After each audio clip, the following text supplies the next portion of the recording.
बिस्मिल्लाहिर्रहमानिर्रहीम। पिछली वीडियो में मैंने आपको केमिकल इक्विलिब्रियम में रिएक्टेंट एंड प्रोडक्ट का समझाया था, रिवर्सिबल रिएक्शन का समझाया था, फिर उनका साइन समझाया था, फॉरवर्ड एंड रिवर्स रिएक्शन समझाया था, जो कि इंशाल्लाह आपको बहुत अच्छी तरह से समझ आए होंगे। और प्लीज़ आप जो है ना लाइक भी कर लिया करें, शेयर भी कर लिया करें, सब्सक्राइब भी कर लिया करें, क्योंकि मैं बहुत मेहनत से आपके लिए ये वीडियो तैयार करती हूँ। तो मैं आपसे बहुत खुश होंगी, मैं आपके लिए दुआएं करूँगी। तो शुरू करते हैं केमिकल इक्विलिब्रियम। अब केमिकल इक्विलिब्रियम दरअसल होता क्या है, हमने पिछली वीडियो में इस वाली रिएक्शन को डिस्कस किया था। इस रिएक्शन में होता क्या है कि सल्फ़र डाइऑक्साइड और ऑक्सीजन रिएक्ट करके सल्फ़र ट्राइऑक्साइड बना लेते हैं। फिर वही सल्फ़र ट्राइऑक्साइड डिकम्पोज होके सल्फ़र डाइऑक्साइड और ऑक्सीजन बना लेते हैं। तो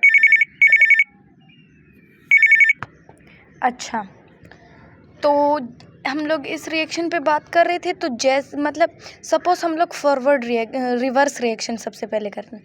अब उसमें सल्फ़र ट्राइऑक्साइड जैसे ही सल्फ़र ट्राइऑक्साइड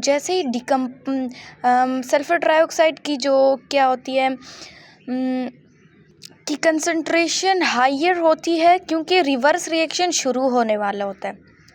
तो सल्फ़र ट्राइऑक्साइड की उस वक्त कंसंट्रेशन जो है वो हायर होती है।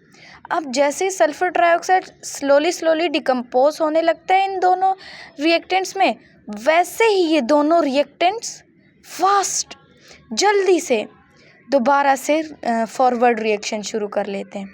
तो यहाँ पर सल्फ़र ट्राइऑक्साइड की कंसंट्रेशन भी हायर थी, यहाँ पे रिएक्टेंट की भी हायर हो गई। तो एट द सेम स्टेज दोनों की कंसंट्रेशन हायर हो गई, तो मतलब दोनों इक्वल हो गए। तो मतलब क्या, हमारे पास इक्विलिब्रियम पैदा हो गया दो केमिकल्स के दरमियान में। तो इक्विलिब्रियम ये एक ऐसा स्टेट है, एक ऐसे केमिकल रिएक्शन का एक ऐसा स्टेट जिसमें फॉरवर्ड रिएक्शन क्या हो जाता है, फॉरवर्ड और रिवर्स रिएक्शन दोनों सेम रेट पर आ जाते हैं, मतलब इक्वल हो जाते हैं ऑन द सेम रेट।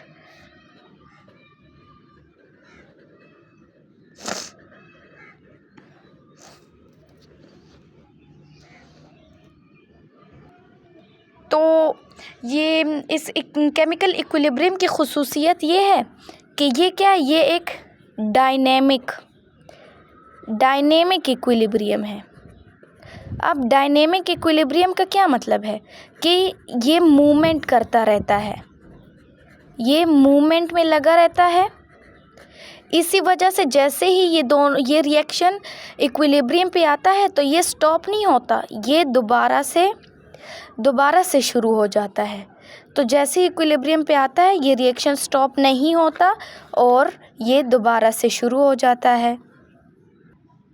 ये जो रिएक्टेंट एंड प्रोडक्ट है ये बार बार एक दूसरे को प्रोड्यूस करना शुरू कर लेते हैं, और इनके एक्चुअल अमाउंट ये रिएक्टेंट और प्रोडक्ट के एक्चुअल अमाउंट में कोई कमी नहीं आती,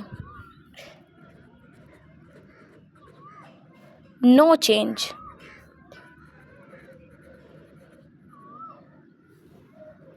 तो एक्चुअल अमाउंट में कोई कमी नहीं आती। इससे ज़ाहिर ये होता है कि रिएक्टेंट एंड प्रोडक्ट का जो कंसंट्रेशन है वो क्या होता है, वो कांस्टेंट होता है, वो चेंज नहीं होता at equilibrium stage.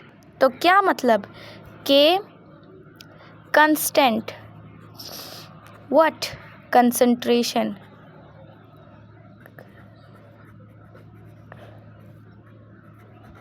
At equilibrium at stage किसकी रिएक्टेंट एंड प्रोडक्ट की ना। तो ये है आज का टॉपिक जो बहुत ही ज़्यादा इजी है। आप लाइक, शेयर एंड सब्सक्राइब करना मत भूलिएगा। Thank you.